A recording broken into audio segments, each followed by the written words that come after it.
বান্দারা তোমরা দুনিয়ার মধ্যে গিয়েছো, আমি তোমাদেরকে দুনিয়ার মধ্যে পাঠাইলাম। পাঠাইবার পরে আমি জানি তোমরা অনেক অন্যায় পথে যাবে, অনেক কাজ করবে, যে কাজগুলোর মধ্যে তোমাদের গুনাহ হয়ে যাবে।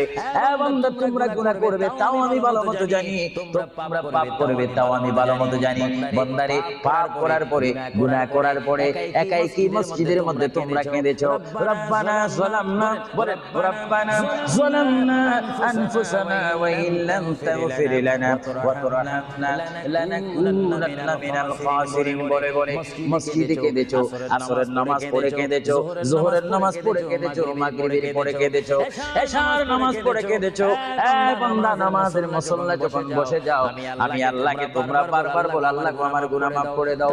তারপর আমি তোমাদের এই গুনাহ মাফ করে নিই। তারপরে তোমরা নিশি রাত্রে, মানুষ যখন ঘুমে যায়, তোমার বিবি যখন ঘুম যায়, তোমার ছেলে যখন ঘুম যায়, তুমি নিশি রাত্রে